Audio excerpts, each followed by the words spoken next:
Pessoal, meu nome é Fernando Borges, sou aluno do Polo de São Gonçalo. Estou aqui fazendo a disciplina Estágio 2. Vou apresentar aqui a minha aula para a turma.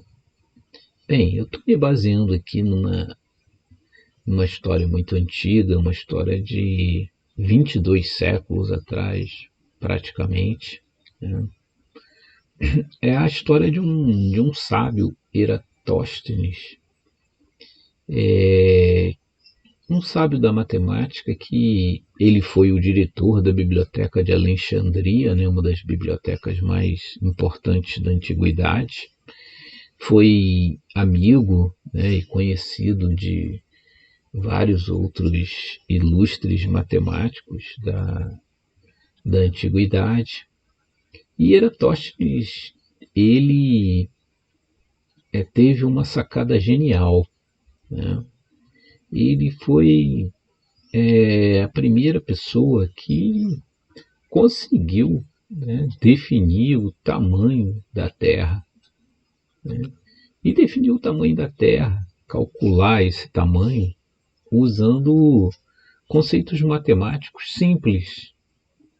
Claro, hoje são simples, né? Mas para eles era uma ciência muito apurada.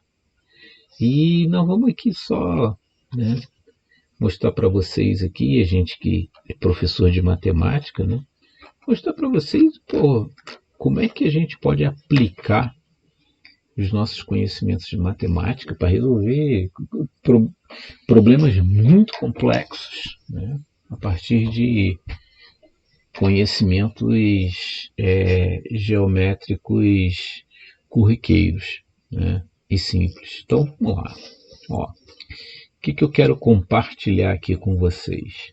Quero compartilhar aqui com vocês, primeiro, né, que conhecimentos geométricos seriam esses? Seria o feixe de retas paralelas, né, aquele feixe que define lá os ângulos alternos, internos, opostos, né, e as relações na circunferência, né.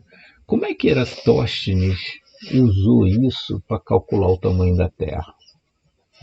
Essa é a nossa história, né? Como é que ele bolou uma forma de saber, né, o diâmetro da Terra, o raio da Terra, a circunferência da Terra. Então, vejam vocês, olha aqui,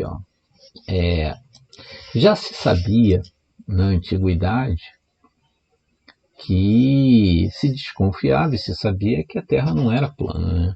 Então, essa história de Terra plana é uma coisa, um retrocesso gigantesco. Como é que se sabia, como é que se desconfiava que a Terra tinha curvatura e que a Terra ela era esférica? Primeiro que uma pessoa com a superfície da Terra observando o mar, né, ela via que à medida em que os barcos, os navios se afastavam e eles iam sumindo no horizonte, né, o que acontecia? Né, o campo de visão da pessoa, né, o barco está ali próximo a ela, ela está vendo o barco inteiro. No momento em que o navio começa a ficar longe lá na linha do horizonte, né, a pessoa começa a perder a visão justamente da parte do casco do navio, né? E quando o navio se afasta mais ainda, né, já está bem longe, já praticamente o cara só vê o restinho ali do mastro do navio. Então, isso aí já foi a primeira grande desconfiança, né? Há uma curvatura e à medida que você se afasta nessa curvatura, você passa a não enxergar mais os navios, tá? Outra forma, né, que levavam as pessoas a ter essa desconfiança da curvatura da Terra. À medida em que uma pessoa ela caminhava, né, ela estava vendo umas estrelas, né, os caminhantes, os mercadores, né, à medida em que eles iam caminhando num determinado sentido, eles iam enxergando as estrelas numa determinada altura.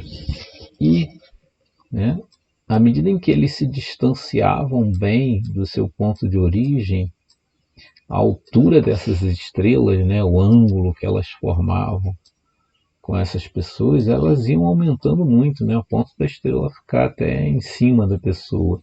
Então isso aí era uma forma em que levavam as pessoas a desconfiar, né, que existia, né, deveria existir algo, né, a Terra não era plana.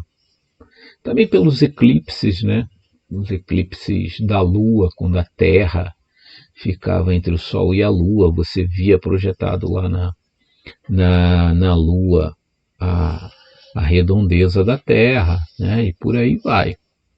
Então, onde é que entra Eratóstenes aqui para matar essa curiosidade? As pessoas queriam saber, qual é o tamanho do planeta? Né? Qual é o raio do planeta? Claro, ninguém ia cavar um buraco aqui até chegar no centro da Terra, até porque ninguém ia saber onde é que era o centro da Terra. E uma coisa gigantesca, como você poderia, né, chegar a esse cálculo? Bem, aí entra as sacações aqui do nosso sábio Eratóstenes. Primeiro, estando o Sol bem distante da Terra, mas muito distante, os raios solares chegariam à superfície da Terra em feixes paralelos. Foi sua primeira aproximação, né? Ele começou a estudar essa incidência dos raios solares e viu que eles estavam chegando aqui, ó, como se fossem retas paralelas. Aí ele pensou, se chegam como retas paralelas, eu poderia... Será que existe uma forma de eu saber que uma dessas retas está justamente passando pelo centro da Terra? E aí ele percebeu que havia um dia no ano em que isso acontecia, né? Um dia especial, um dia onde o raio solar, né, ele, principalmente numa localidade chamada Siena, tá, no solstício, ou seja, no dia em que o Sol ficava mais tempo no céu, né, o Sol ao meio-dia, ele incidia raios sobre Siena de tal forma que as pessoas conseguiam ver, por exemplo, num poço profundo em Siena, as pessoas podiam ver a superfície do Sol nas cisternas, nos poços. Então ele pensou, caramba, se o Sol está completamente vertical ali em Siena, né, o raio solar está indo lá no centro da Terra, né? Ou seja, se no fundo do poço a superfície o Sol está completamente projetado, sinal que esse raio solar está passando pelo centro da Terra. Aí ele pensou, poxa, se eu conseguir medir o ângulo em outra localidade, né, ver o ângulo, na outra localidade eu vou ter um raio paralelo. E se eu conseguir medir o ângulo desse raio paralelo também com uma reta que passe pelo centro, né, eu vou conseguir arrumar uma forma de cálculo. Como? Conhecendo a distância terrestre entre as duas cidades. E ele escolheu Siena, né, não só pela posição do Sol no solstício, né, um momento em que ele se projetava completamente sobre uma face de um poço, mas porque ele sabia muito bem a distância entre Siena e Alexandria. Então ele escolheu essas duas cidades, porque na antiguidade tinha os mercadores, os caras que transitavam com camelo, levando mercadoria de um lugar para o outro. Então, o mercador sabia essa distância. Essa distância aqui eram 800 quilômetros aproximadamente.